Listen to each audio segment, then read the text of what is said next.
All right, guys, before we get into the super exciting, counterintuitive, but very entertaining mock draft, head on over right now to thefantasyfootballcounselor.com. Under programs, grab the 16 round plus tool. This is an amazing tool that'll help you guys crush your leagues. In-depth analysis on the top 250 players, and you can open this up and use it during your draft to give you guys a major advantage. Grab the 16 round plus tool right now at thefantasyfootballcounselor.com. I've also linked it below, pinned it in the comments. Go grab it right now, and let's get into the show. We are doing a fantasy football mock draft today, picking the worst players in each round. Full mock draft, counterintuitive, ultra entertaining.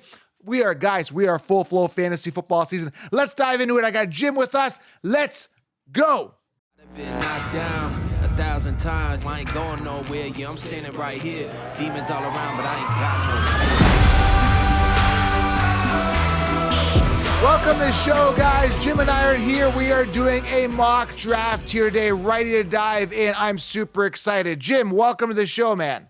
Hey, how you doing there, counselor? How was your weekend? I'm doing great, man. People are DMing me. Who do I draft? Who do I do this? Who do I do that? What do I do? Who do I start? What? All these questions, Jim, and I'm trying to get to the answer. But all I got to say is get the 16 round plus tool. Jim, you wanted to add something to the intro there about this tool. I'm encouraging everybody to run out and go grab it right now because it's going to give you a major advantage. Now, this is separate from the solution. I want to tell people something about the tool. Well, yeah. One of the big things, and this is something that I like hyper focus on, is I want to know when players are coming off the draft board. And now that preseason has started, players are really starting to move. And I just updated all the rankings on. I believe it was Sunday morning is when I did it. Yeah. And I was seeing most of the 16 round players have moved up anywhere from a half round to a full round. Just this past week. So just in 1 week. So last week you could have gotten him in the 6th. This week you're going to have to take him in the 5th, if you want that player. And by using the Draft Tool app, you're going to have the best information available as to when players are coming off the board and when you need to target them in your draft. So real important information there. This is very serious, guys. This is really going to give you a massive advantage. You can open up during your draft. It's mobile friendly, amazing tool. Grab it, 16 round plus tool, and also grab the solution. We've linked it below. For in-season, join the Patreon. Go to patreon.com/FF Counselor. Jim, I'm excited to dive into this. It's an exciting show because we're going to do everything that's completely counterintuitive on what we do. So we're going to actually do a mock draft. We've got it queued up here, as you can see. And I'm drafting from the first position. You're drafting, I believe, from the 12th. And we're literally going to do everything that Connor, the consensus, that Sheeps's would do. And this is going to be very uncomfortable. This is something that we've never done, Jim. So I don't even know how this is going to play out because we've never really looked at certain players like this. We're like, would we draft that guy? Because we know who the optimal players are. It's all in the 16 round plus. This is going to be completely counterintuitive. Jim, are you ready to get out of your comfort zone a little bit? This is going to be a little strange. I am. And you know what? I'm going to utilize the app in the opposite direction where I'm going to choose players with the worst cutty scores at each round of the draft. And you're going to see who's available and who we're going to take. So that's what I'm doing. And what I'm going to do, Jim, is I'm going to aim low on the depth chart, but I'm going to be drafting people at their ADP. I'm not going to be completely reaching or anything like that. I'm going to be drafting people at their ADP, but I'm going to be drafting people that have had years to wow us. We're not wowed. I'm going to be going everything opposite of what I think and what I do. And you know what's funny, Jim? Every time I do this every couple of years, and every year I do this, or I do like a simulation of who not to draft each round. And then when a team comes out, they're like, "Oh, I love that team." I'm like, "Dude, you don't like." Last year, like DeAndre Swift was round 1. Okay, I drafted him, right? Like I say, do not draft him, but I say, he's a guy I don't recommend, but I draft him in the simulation. And they're like, oh yeah, DeAndre Swift, but he busted, right? Cooper Kupp busted. So we see things before they happen. And by the way, the preseason games, our guys are coming through. Tank Dells, Deuce Vaughns, right? All these guys are coming through. Tank Bigsby looked good. And people are starting to wake up to guys we've been talking about like right after the draft, way back in May. So again, I'm just excited to do this counterintuitive. So let's just dive in. Let's give people some entertainment. If you're in the car, this will be ultra entertaining for you. And let's get into it. There we go. It sounds good, man. Let's do this. There's actually nothing magical about this. Yeah, you should be playing the womp womp womp. I should have had that sound effect queued up. But some people are like, we don't like sound effects. Get right to it. Okay, let's get right to it. All right, so I get the first overall pick. Now, Tip, I'm not going to talk about who I like because you guys know who I like. And if you don't know, grab the 16 round plus tool and the solution, and then you'll know who we like. So I'm first overall, and I'm thinking in a Conchipsis style way. I'm just going to go ahead and do the exact same thing that happened last year. But again, everybody likes to go wide receiver. That's the thing, right? Everyone likes to go wide receiver. So you got to go Jefferson here, even though, but he's a 16 rounder, so I can't do that. Oh man, let's go Christian McCaffrey here with the first. Why? See, I'm not as down on CMC as you are. I would say that Austin Eckler is the worst choice for the first overall pick. I don't know. I think CMC will get hurt again, though. Austin Eckler came unscathed. He was unscathed from that draft, too. I don't know. I don't like either. I don't recommend either because, I just feel they're both due for a regression. Yeah, Eckler, but Eckler, don't you think he'll still play hard or no? Well, I mean, I just think he's going to have a major downgrade in the amount of targets he's going to receive. Oh, for and sure. I believe his yards per carry is going to drop below 4. So he's going to be, he's still probably going to get high volume, but it's going to be low efficiency, lower touchdowns, lower receptions, and it's just all negatives. There's no upside. He's a 28-year-old running back. He's at the decline phase of his career. The question is, how fast and hard does he decline? Whereas I still think Christian McCaffrey, he's a risky pick, but I think he can still do it. He's not at that point yet. He's only 27. So I think, he'll be okay. Okay, so because he had 127 targets last year, everybody's assuming he's going to do the exact same thing, even though with a new offensive coordinator, even with the acquisition of Quentin Johnson, even though we know they're going to throw down the field more. And even though the wide receiver core was banged up last year and he got all those targets, everybody thinks he's going to do the exact same thing. So I'm going to go ahead and put on my Connor face here and go ahead and draft Eckler. Why? Because he finished on top last year. So let's go through this draft here. Eckler, Jefferson, McCaffrey come off, Jamar Chase, Travis Kelce, Bijan at number 6, Cooper Kupp, Tyreek Hill, Stephon Diggs, Saquon, A.J. Brown. All right, you get back-to-back picks, Jim. What are you doing here that we would not attempt here? Now, these are players we do not want to draft. So I should put a disclaimer. Right. Why is he doing my that? first one I'm already set on. I'm going to take Tony Pollard in the first round, which I think is insane that he's going at right around the first round pick. He had a career season last year, was the RB7, and yet somehow he's being drafted ahead of that this year, even though he broke his leg. He's still not practicing. He's still recovering from that. And I think the chances of him, soft tissue injury, hamstring pull, whatever, are very high coming back from an injury where he had to immobilize his leg for like a month and a half or 2 months. So I'm going to take Tony Pollard with my first overall pick as my RB1. And then I think what I'm going to do is I'm going to make a strategic error at this point by taking a good player way too early. And I'm like a big Patrick Mahomes guy. I love Patrick Mahomes, but let me tell you what, don't take him at the start of the second round. You could get him in the third in most drafts, but by taking him early, we're going to not only sacrifice a potential RB1 or wide receiver 1, but we're going to lose value on Patrick Mahomes because we're taking him so high in the draft. So I'm going to take Patrick Mahomes. Oh my goodness. As my quarterback with with pick number 13 overall. And I'm telling you guys, do not do this. There's tons of value. There's Trevor Lawrence. Actually, we're not going to help you. This is not a helpful podcast. We're doing everything we're not supposed to be doing. We're doing it right here, okay? All right, let's take a look at who's available here. Again, if you guys want the solution, grab it. If you want 16 round plus, grab it. That's actually going to help you. This is a simulation of what not to do. Okay, so based on ADP and what the consensus are telling me right now, Garrett Wilson and Jalen Waddle. Jalen Waddle happens to be the wide receiver 2 on his team, and there's Devontae Smith, and T. Higgins is available too. I think T. Higgins looks tempting here, doesn't he, Jim? And I'm being completely sarcastic. But T. Higgins, I don't like it. Jamar Chase is a guy that's going to get 30% target share at a minimum.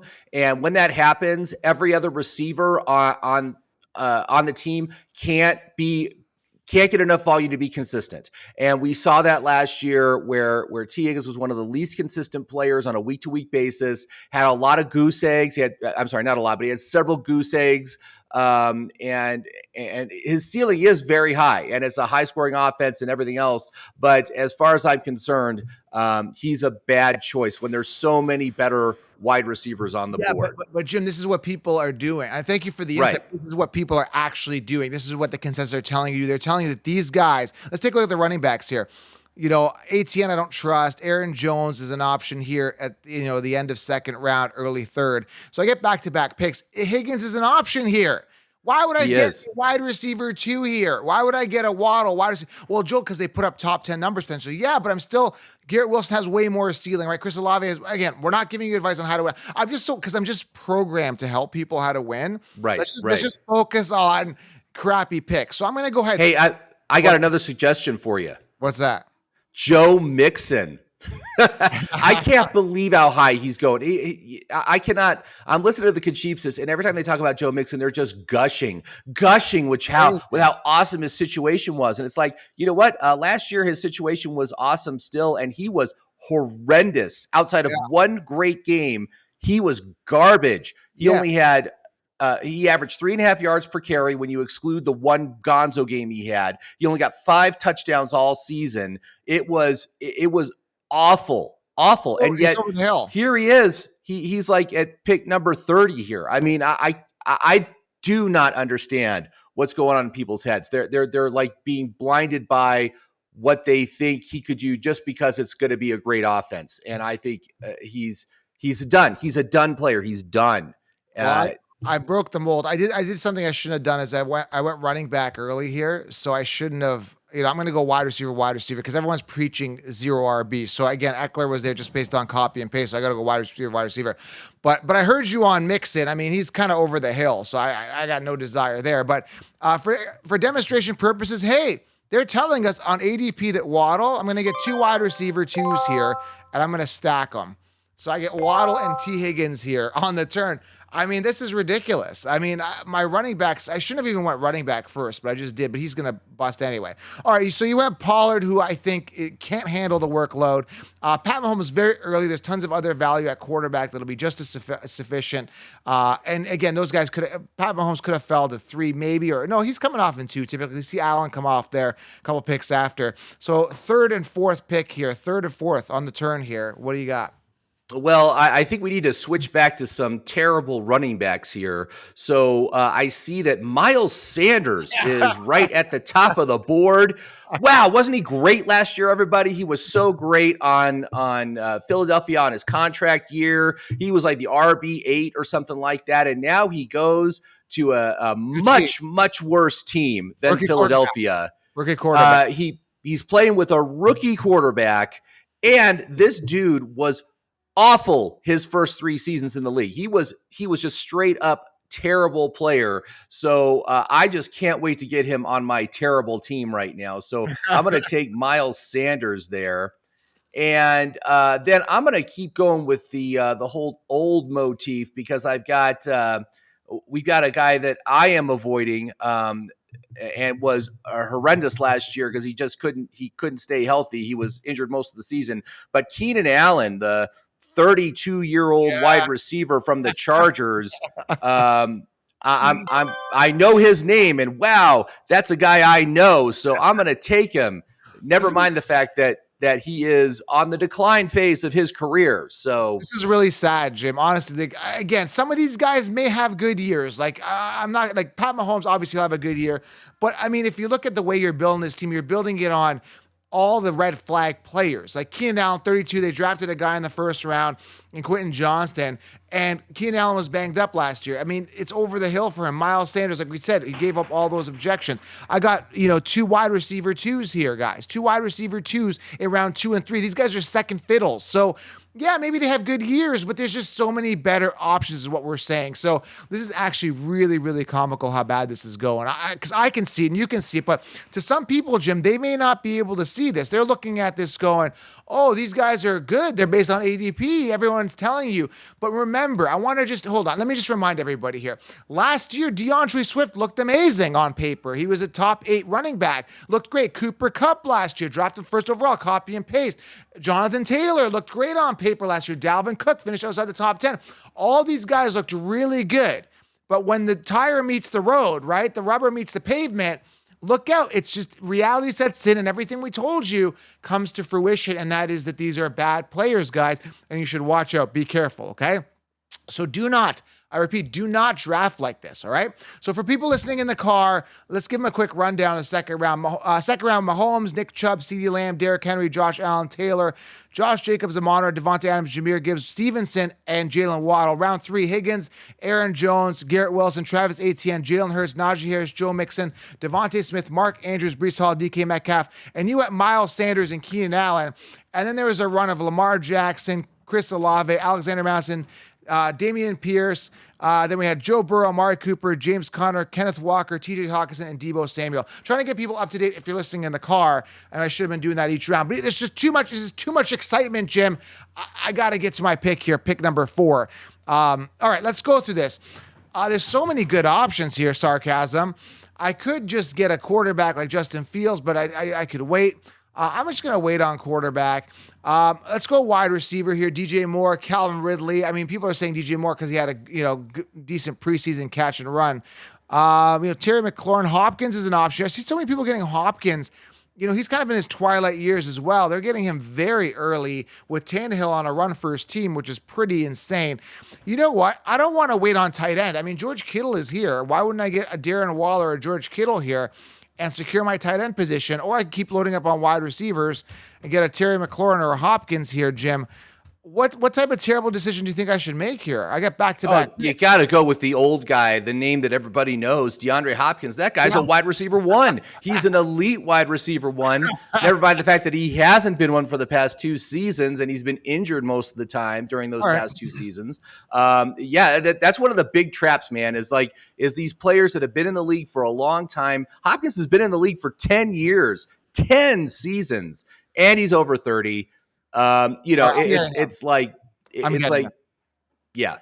Hopkins because that's where his ADP is saying for round 4. And guess what else I'm going to do, Jim? Since I waited on running back, I went 3 wide receivers. I need to come back to running back. So let's go with the untrusting worthy Rachaad White on Tampa Bay with a suspect quarterback. Or we can go J.K. Dobbins, who has an injury designation here, who's been injured the past couple years on a run first. Well, not really run first team, I should say, but Lamar Jackson is a running back who puts up top 10 running numbers. He's competing with a quarterback that's a running back. And, Lamar has not finished the past 2 seasons. He's played 12 games the past consecutive seasons. Or we can get Alvin Kamara, who's a recommendation here. He's missing the first 3 games of the season. Why not just give up? Let's draft a guy in the 5th round that's going to miss the first 3 weeks. The first 3 games. Yeah, that's nuts. That's way too. I can't believe how far he moved up. That's ridiculous. And not to mention the backfield for the Saints. They just added another running back. I mean, it's like they added Jamal Williams, and then they drafted who's the rookie there? Is it Roshan? Chain, or is it Miller? Miller, yeah. And then they signed another running back, and it's just like, dude, I mean, they obviously don't have a lot of faith in Alvin Kamara by doing all this, and so. Plus, Alvin Kamara is another guy who I think is in the decline phase of his career. It was Keandre Miller, Jamal Williams is there, Kamara, and I can't remember who they just signed recently. There's just too much going on. It's a backfield I'm staying away from, so I haven't paid too much attention to it. Yeah. Miller's a viable option. But either way, so what I'm going to do, I'm going to go for the head stomper. He was the guy that was, should have been in jail for him and his friends stomping on a guy's face out of a strip club. So I'm going to go with him. He's missing 3 games, but yet they're recommending him. The mainstream recommending him in round 5. Jim, I don't care about the first 3 weeks. I'm assuming he's going to be a league winner. I mean, this guy hasn't wowed us. I mean, his pinnacle year was like 4 years ago, but what the heck? Let's just go with him. Why not, Jim? Our RB2 is going to be Alvin Kamara. Do not attempt this, guys. We're just having fun. I don't need to keep saying that. All right, so Cam Akers comes off Ridley, Justin Fields, J.K. Dobbins, Jerry Jeudy, George Kittle, DeAndre Swift, which again, way expensive for Swift here, round 5. I wouldn't do that. Herbert, Goddard, Javonte Williams. You're on the clock. You're on the 5-6 turn. What are we not supposed to do here, Jim? Well, I got to say, the first guy is, I'm happy he made it to me. It is Rachaad White of the Tampa Bay Buccaneers, a guy who in his rookie year was just awful, couldn't hit 4 yards per carry. And he was playing with the best quarterback of all time. He was playing with with Brady, and now he gets an amazing upgrade at the quarterback position to Baker Mayfield. So he's going to be fantastic. I think he's gonna rock everybody's world this year. Rachaad White is going to be my third running back, so I've got a pretty solid running back core. Very happy with how that's going down right now. But I do need to get another wide receiver, and so I'm going to double up on Tampa Bay right now by going with Chris Godwin, who is the wide receiver 2 on a team with a bad quarterback. So let's go with that. So wow, Godwin, who's kind of the 2. Yeah, I'm not liking this, man. Not liking the way it looks. James Cook comes off Marquise Brown, Terry McLaurin, DJ Moore, Dalvin Cook. I don't get this Dalvin Cook round 5, 6 stuff. Like he's gonna, wherever he ends up, he's gonna be a backup. I mean, nobody's wanted him at this point. He's arguing over his contract. It's ridiculous, man. He's a free agent. People are drafting him in round 6. Ludicrous. Trevor Lawrence, he's past his prime too. Trevor Lawrence, Mike Williams, Khalil Herbert. Again, big committee there with a quarterback that runs. It is what it is. Drake London, Kyle Pitts, and we're on the clock here at the 6.12. And this is this nice thing here. We get back-to-back turns. All right, they're recommending David Montgomery is going to be back up to Gibbs, and everybody's assuming that David Montgomery is going to do the exact same thing that Jamal Williams did last year with the 18 touchdowns or whatever they had. I don't see that happening, man. I just do not see that happening. We got Pacheco here, Antonio Gibson, who's done absolutely nothing. Let's take a look at wide receiver. Why don't we go for Ayuk or someone like that, or Tyler Lockett, who's going to be a wide receiver 3 option with the addition of JSN, the rookie they drafted there, Jackson Smith.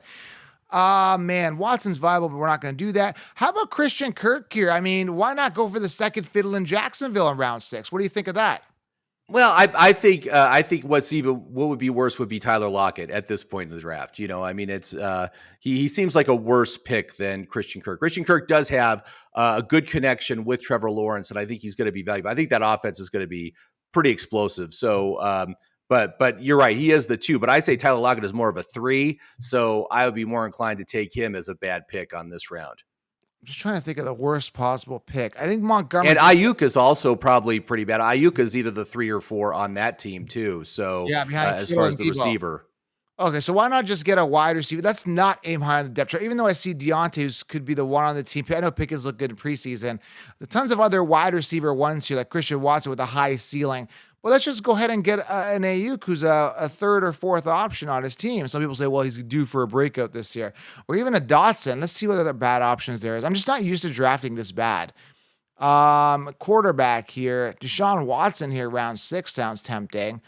I don't know. He could have. Yeah, and also if you wanted to go running back, Isaiah Pacheco is there, and Kansas City just does not utilize their running backs around the goal line, so he's not going to get utilized there, and it's a crowded running back field anyway. You're not going to get high productivity out of a Kansas City Chiefs running back. And we saw in preseason that Clyde Edwards-Helaire was starting. Now, he should still be the starter, believe it or not, Helaire, because, again, that's the guy they drafted the first round years ago, has done nothing. He'll probably break his leg week 2. Pacheco will come in and be a safe flex at best, but definitely lacks a ceiling.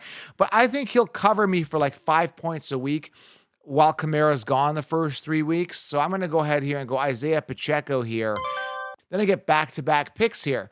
So my next pick after Isaiah Pacheco is going to be, I'm going to give it the 3rd option here in San Fran, and I'm going to go Brandon Ayuk. Jim, I'm just not liking this team here at all whatsoever. Or maybe a tight end. What about a Waller here?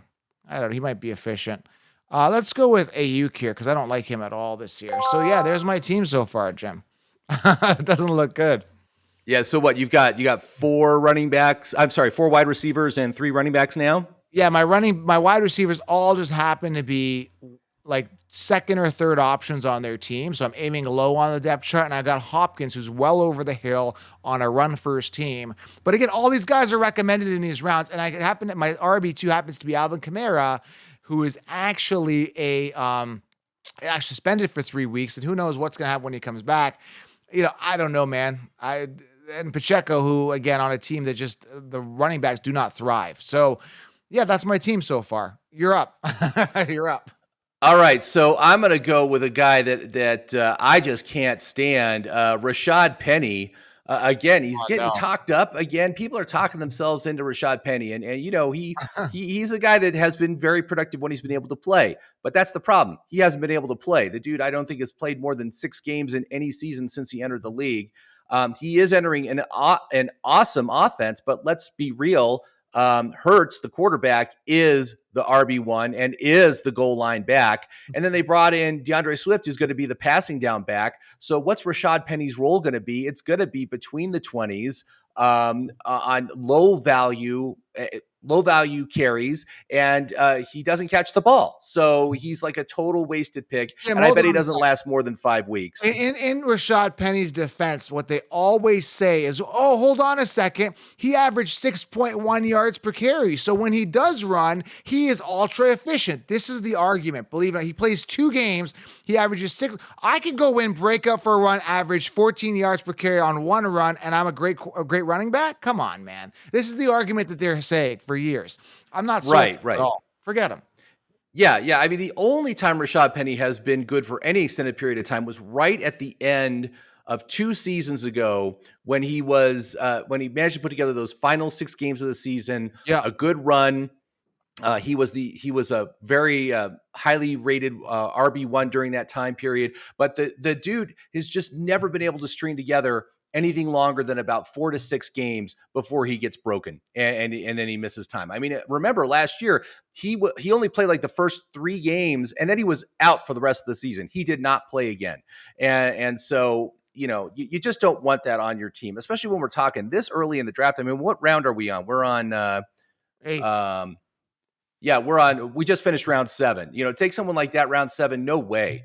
And then I'm gonna just continue to build on these terrible running backs, and I'm gonna go for Samaje Perine, who is now being way overdrafted because Javonte looks like he's good to go. I think Javonte is going to be ready to go week 1. So there you go. I'm going to take a guy that's not going to have much value and it's going to fade during the course of the season. And stay till the end of this video because we're going to critique these teams. We're going to give them a rating because I'll tell you right now, the rating is an A. These teams, I want to go on record, Jim. These teams are going to get an A. Why? Because we're drafting exactly the way the consensus want us to draft. We are going to get an A, Jim. Are you excited about our draft grade when we're done? We're going to get... I don't think I'm going to get an A, but we'll see. We'll see what they say. Wherever these sites that they do draft grades, you're going to get an A if you draft exactly on consensus. So, all right, let's keep going here. So I feel pretty warm and fuzzy not at the running back position. I 100% need a quarterback.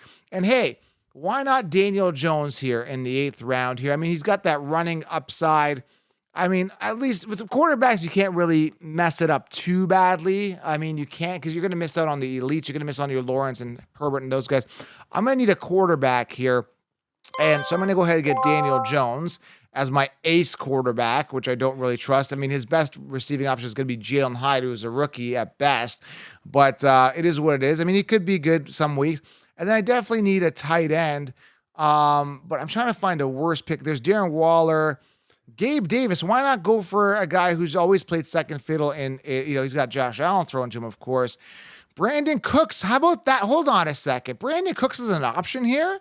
He sucked for years, Jim? What's going on with this? Well, yeah, and he's the number 2 now in Dallas behind CeeDee Lamb.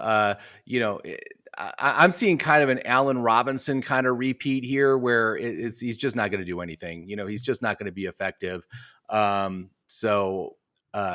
I think that's a great choice for this draft. Even better. You know what I'm going to do? I'm going to get my handcuff here. I'm actually going to go Jerick McKinnon here because I could get to a guy who gets injured every single year, but he's recommended here in the 9th round as 4th. Let's put it this way. If I don't get McKinnon here, Jim, he's not coming back around. So I just figure since I got Pacheco, I might as well put all my eggs in the Kansas City bag here and get I mean, come on, man. It's Jerick McKinnon, dude. My handcuff. Sure. Let's go. I got him because I know he wasn't coming back, so I had to get him. All right. So let's see here. I got to figure out what I'm going to do here. You're Uh, not getting McKinnon. That's what you're not doing. Yeah, I'm not getting McKinnon, but I'm kind of set with running backs right now. I really need to get some more wide receivers. I only got two. I see that Brandon Cooks did make it to me, so No that way. would be a terrible choice. How about Elijah Let's Moore? Oh, here we go. Here we go. Some big names, man. Look at this. Michael Thomas. Remember that guy? Remember when he got like almost 2,000 receiving yards on New Orleans a few years back? Wow, I know that name. I'm going to totally draft that guy because he's going to be a wide receiver one again for sure. Actually, Jim, honestly, with him, he actually could if he's healthy, he could get force fed by Derek Carr. This one, I actually think he could actually do well. I'm not drafting. I have zero stock, but years to Wiles when I'm out, he sucks. I'm an advocate of him, but if he's healthy and Derek Carr force feeds him, he could be very viable this year, but I doubt it. Yeah, that's the problem, though. He hasn't been healthy. He hasn't even really been able to get on the field since 2019. I mean, he literally has barely played since that time, and he's over age 30 now. So it's. I don't think there's any revival happening here. Chris Olave is there. Chris Olave is in a prime ascending talent, and is absolutely going to be the wide receiver one on this team. Michael Thomas just can't hold up. He can't hold up. So I'm gonna stick with my old guys and names that I know. And Brandon Cooks, he's been good. He's been a wide receiver one, and I think he can still do that here in Dallas, even though he's the two behind CeeDee Lamb. But I'm gonna go ahead. I'm gonna take two old guys for my wide receivers there. I'm liking this. I like your stack here. You got Keenan Allen, who's over the hill, with Chris Godwin, who's a wide receiver two option with a suspect downgrade quarterback. Then you got Michael Thomas, who's done nothing for years. And then you get a wide receiver two in Brandon Cooks. Hey, all these guys are recommended apparently. So, hey, we can't go wrong, right? Because we trust the system. Sure. All right. You know what? I just what do we got here for wide receivers? I got Waddle, I got Higgins, I got Hopkins, I got Ayuk. I don't feel warm and fuzzy at wide receiver. I want to keep going more wide receivers because here with the consensus and Connor and everyone, they just keep going more wide receivers. Allen Lazard is sitting there. I mean, he had the opportunity to really shine last year with Aaron Rodgers with a bazillion targets freed up with Adams being gone, and he still did nothing. Now he's on a new team. With Garrett Wilson being the one there, he's a tempting option here. How about Jameson Williams? I mean, I'm already on the suspension train with Alvin Kamara. Why not draft another guy that's suspension prone here in around round 10, who's missing around 6 games this season? But at the end of the year, Jim, after I'm 0-6, maybe my team will come alive because that's what people recommend you do. So I'm going to go ahead and stick with my troublemakers here and get Jameson Williams here. Since you were with your old guys, I'm going for my young suspension troublemakers here. Sure. That sounds good, man. That sounds like a good choice. By the end, after I'm 0-6, I'm making a run. And then again, with tight end, we have a tight end yet. You know what? Let's go Evan Ingram. I mean, he's going to be I think he's actually pretty viable. So we're going to be realistic here and grab some guy who's pretty viable here, Evan Ingram. Let's take a quick look at running back as well. Again, it gets really slim. I mean, Jeff Wilson's here, who's on Miami, who sucks and can't get a viable running back. Dante Foreman, all these guys in a committee. Jaylen Warren, who's the 2 to Najee here. Kenneth Gainwell, a lot of people high on him around 11. Yeah, I'm just going to get my tight end, just go Evan Ingram and just get a safe pick. Maybe he'll be good. I mean, he's got rocks for hands, but why not? Let's just go for it. Yeah, Evan Ingram just he was good in his rookie year, and then he did nothing. And then last year on a contract year, he was good again. And then he got his big contract extension. And I just see a very high probability of a decline. Plus, they added Calvin Ridley. So, is he going to be able to maintain that target share he had last year? I don't think that's the case. I think that Evan Ingram is a very risky pick this year, just based on that he's going to go back to what he always has been. Last year, he was good because of the contract year. So, Jim, I have no stock in him, but look who I see sitting here. It's my favorite player of all time. It's Tyler Boyd, dude. Everybody loves Tyler Boyd. Why would you go for an upside potential breakout like a Tank Dell or a Rashee Rice or a Mingo or a Jalen Hyatt? These guys that could potentially be the one. Why not roll the dice on that? No, they're gonna offer you guys that are guaranteed wide receiver threes, guaranteed Yeah. wide receiver threes here that we know are just never going to surpass and become top of the depth chart. Why take a risk? We're in the 12th round and go for that upside player. Why do that when you can get a safe and boring guy that'll do nothing in Tyler Boyd? That's my recommendation for here, but it's up to you, Jim. Who do you get? Who are you getting back to back? I think you need who do you need? You need a tight end too. Well, yeah, I mean, there's also Alan Lazard made it to me, so he's also right there. Let's see here, who else is right in this range? Jeff Wilson made it to me. See, nobody wants these players. Yeah. She can keep his computers drafting them at their ADP. Yeah, you know what? But I like the idea of taking Jeff Wilson here. I'm gonna take Jeff Wilson, and then I'm gonna take Alan Lazard because he's the number 2 in New York, and he already has a relationship with Aaron Rodgers, but so he's gonna be fantastic. I got a relationship with you, Jim, and you and I are doing nothing on the field, so it's I think it's the same type of thing. Oh, look at this! I get Tyler Boyd, my favorite player of all time. So I'm going to go ahead and do that because I this is an opportunity of a lifetime. Why take an upside guy like Tank Dell or one of these guys, like I said, when I can get Tyler Boyd, everybody, whose ADP is like, he's 20 picks ahead of all these upside guys. You got Tyler Boyd, and where the heck is Tank Dell? Where are these upside guys? Tank Dell way down here. Tank Dell is buried.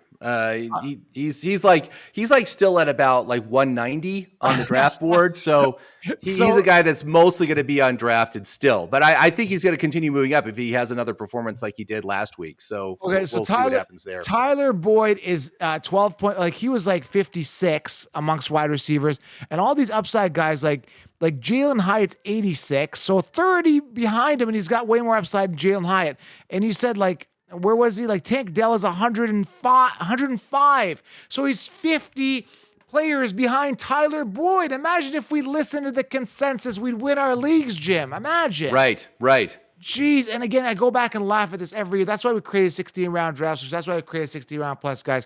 So you guys actually win. This is ridiculous. Oh my goodness. I can't believe he's here as well. Jim, I get the whole committee. Clyde Edwards-Helaire is here. Yeah, I saw him on the list. Yeah, definitely. Well, to be fair, Clyde Edwards-Helaire is on a contract year. This is the final year of his contract, so he could do something. There could be some upside. Hold on a second. When I watched the preseason game, Helaire was the one. He came out with first team reps with Mahomes. Why did I get fooled into drafting Pacheco round 6 and McKinnon round 9 when Helaire could be the one there? Jim, I feel a little deceived here. Just take the whole backfield, man. Take them all. They're all going to be good every week. Don't worry about it. No, that's not realistic, though. People say that's not realistic.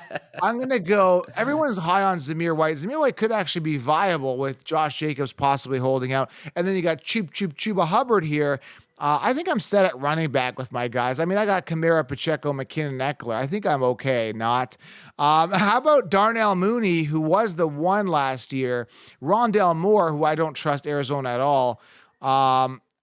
Michael Gallup's an option here. That's interesting. He's done nothing for years. Peoples-Jones. Jim, there's so many good options here. I'm going to go here with, I'm a little jealous of your Brandon Cooks pick. I'm going to go Michael Gallup here and assume that he's going to be the guy. All right. So I only got 3 picks left. And so I've got to take a tight end, a kicker, and a defense. So I'm going to go ahead and as my bad strategy, I'm going to take the number 1 kicker way too early. And this is something that I say every year. I check it every year. The difference between the number 1 kicker and the number 12 kicker is only an average of 1.5 points per week. It's not that much. It's no real advantage to your team to spend an early draft pick. Just wait till the last round and pick a kicker on a good offense. That's all you really need. So I'm going to spend an early draft pick on Justin Tucker to get the number 1 kicker in the league, which doesn't matter. And then I need to grab a tight end. Oh boy. Okay. So who could I take here?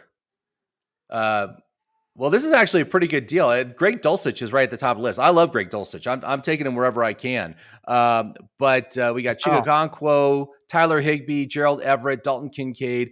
All these guys are viable. But you know what? I'm going to skip all them. I'm going to take Juwan Johnson because Juwan he had a good preseason game yesterday. I don't know if you saw, but I believe he caught a touchdown. So that's there you go, man. I'm going to go ahead. I'm going to base my tight end on the guy that did good in the first preseason game. So Actually, I think he does well. But there's a lot of options there. There goes Jalen Hyatt sniped before me. So again, I'm looking at these tight ends. There's actually really good viable tight ends here that actually could be viable in reality. But but I think you've got to take a kicker and a defense here. I think it's going to make you do that. All right, let's do that. So I'm going to go just get Carlson. And then for defense here, before I pick my defense, guys, I just want to wrap this up. I want to say, do not do this. This is just for entertainment purposes only. Grab the solution, grab the 60 round plus. Again, do not, this is, we over exaggerate the point here that players just, there's consensus rankings. Don't listen to the consensus. Hopefully, Jim, this hammered the point home. Really. I really do. Yeah, and the big thing with all the stuff I've been looking at this year, here's what the consensus does. They overestimate the value of old players and they underestimate the value of young players. Yes. Because basically all they do is they say whatever they did last year is what they're going to do this year. Maybe a little tiny bit different. But when I look at actually what has happened, like everybody watch the video that I did yesterday talking about second year upside players. When you look at second year wide receivers that placed in the top 36 in their rookie season, the average increase of those players was 30%. They got 30% more volume in year 2 than they did from their rookie season. It is a massive increase. You're not going to see that on any projections anywhere is going to show you that. And so don't be fooled. Ignore those projected points when you're on the draft board because they are going to throw you off. And just a warning out there. And what they also do, Jim, is not only do they overinflate the older players, they underinflate, underrank the rookies and the potential upside guys. Another thing that they do is they kind of hang on to certain players. Like you said, maybe it is part of that older player thing you're talking about, but they hang on to guys like Kamara. They hang on to guys like Dalvin Cook. They hang on. It's like they're almost like hanging on, grasping for straws because these guys had legacy years ago, and they kind of just hang on, or they hang on a pick that they kind of messed up on last year, and they want to almost kind of save face, like guys like James Conner, Amari Cooper, guys like that, maybe they're in a decent situation, but like a Conner, like just not going to have that upside major, like a Joe Mixon, right? He's kind of on his tail end. Some of these guys are kind of falling off, but yet they hang on. They just hang on to them. And it's just ridiculous. So, I mean, again, we just go for upside, go for those guys top on the depth chart. So let's just wrap this up here, Jim. Thanks, guys, for listening. Make sure you guys subscribe. I'm just going to make a defense pick here. And is New Orleans still here? It is, but New Orleans is great. Yeah, Don't take New Orleans. That's what I'm saying. We're not going to do any thinking. So I'm just going to grab the next person on ADP and just go Denver Broncos here. And, Jim, you get a defense pick, too. All right, I'm going to take the Steelers. Because they're the top defense here on the rankings. I'm excited to see what it says my team. Hey, it gave me a B+. Like I said, I told you, you're gonna get a high rank. Like I said last year, if you went DeAndre Swift, Cooper Kupp, all those, if you went Rashad Penny over Walker last year, if you drafted DeAndre Swift and Rashad Penny and all these guys that the consensus told you that busted, and that was a team. Right, based on ADP, you would have gotten A. And that's what I'm trying to tell you here. So, Jim, hopefully that was as entertaining as it was for you. It was actually kind of hard for me to do this draft. I'm not going to lie. What do you think? Was it hard for you a little bit? Yeah, I mean, it's just, I mean, like I said, I never look at these grades at all when I'm done because they're basically worthless. They don't mean anything kind of heading into the year. And we were making bad decisions left and right. Like, look at this. Let's take a look at it. Let's just recap. Let me recap my team. I'll kind of go over my team and give it an honest screen. You go over yours. So Austin Eckler, he's strictly copy and paste. We know he's going to regress. I just don't like drafting wide receiver 2s on their team so early. So I didn't aim on the depth chart. I could have got like someone so much better, like a Garrett Wilson, got another running back, a real true running back. Then I went Hopkins, went with the old guy, thinking I've got a good wide receiver stack here. Kamara missing 3 games. He could come back at the end of the year, do well, but I'm just not, or mid-season or week 4, whatever he comes back. Just don't trust him. Pacheco, like I said, Allaire is getting first team reps. If he's healthy, he could be the one. But, so many people are investing in Pacheco, going 0 RB, going wide receiver, and Pacheco is like their, or Cam Akers or Dobbins. All these guys here, in rounds 5 to 6, are going to end up being their RB1, which are all suspect situations. I mean, Javante's got some upside. Obviously, some of these guys could really flourish, but they're questionable guys, okay? Brandon Ayuk, I went with next. Daniel Jones is my QB1. Didn't back up my quarterback. Then I went Jerick McKinnon here. I was being silly here. Got my handcuff. But either way, he was recommended at the ADP. I could have went Jamal Williams, who's going to be in a committee. And everyone thinking Jamal Williams is going to do what he did last year. Totally different team, totally different situation, right? And then I went Jameson Williams, who's going to be missed the first 6 weeks. A lot of people drafting him simply because they think he's going to come out and boom, when clearly Amon-Ra is the one. He's going to have 6 weeks built up already, and he was the one last year. I don't think anything's going to change. Jahmyr Gibbs is going to be used. Sam Laporta will be integrated by the time Williams comes back. Then I went Ingram, Boyd, who sucks, Gallup, who sucks, and then, just pick the best kicker and a defense. Jim, so I don't know. Realistically, I give this team like an F. Like, what's the worst rating you can give it? I give it like 1 above the worst grading. I mean, there's a chance there's some upside here if Eckler continues and these wide receivers put up top 10 numbers. But that's it. That's my only hope, is that the wide receivers I got, the Waddle and the Higgins, put up top 10 numbers, and just hope for the best. That Kamara comes back strong and Daniel Jones has a boom year. But this is a hopeless, washed up team. There's really no hope here. It's just a sad team, Jim. I don't know what else to say. I mean, hold on. Let me play some Connor music here. We should have actually been playing some music here as we were going over this. Yeah, let's just review my team here. I've got so I did take Patrick Mahomes, but I took him 13th overall, first pick of the second round, which is way too early to take a player like that, even if it is securing the number 1 quarterback. I took Tony Pollard, Miles Sanders, Rachaad White, Rashad Penny, and Samaje Perine. Oh, and Jeff Wilson Jr. as my running backs. I took Keenan Allen, Chris Godwin, Michael Thomas, Brandon Cooks, and Alan Lazard as my wide receivers. And then I spent way too early on a kicker, Justin Tucker. Then I took Juwan Johnson as my tight end because he had a good game on the preseason yesterday. And then I took the Pittsburgh Steelers with my final pick in the draft. And I never like to wait that long to take a defense. I love how you get giddy, and that's what a lot of people do. He had a good preseason game. Let's get giddy. Well, Joe, you guys talking about Tank Dell, a good preseason game, but dude, we're getting Tank Dell with our last pick. So some people get giddy about players like higher up in the ADP or that have sucked for years, and they have one good preseason game, and then they're like crazy about them. So yeah, just don't buy the recency bias all the time. So Jim, man, this was a tough episode, but we hammered it out, and hopefully it was entertaining as it was for us, and you guys are entertained just as much. So Jim, thanks for coming on, man. Let's get the 16 round plus. Jim created an amazing tool. Go take advantage of it. Go use his brains to your advantage. Yeah. And thanks for watching, everybody. Thanks, guys. We appreciate you. Subscribe, thumbs up, and do not do this. These guys suck. Hope you guys enjoyed the fantasy football mock draft that you should never, ever do. We'll talk soon.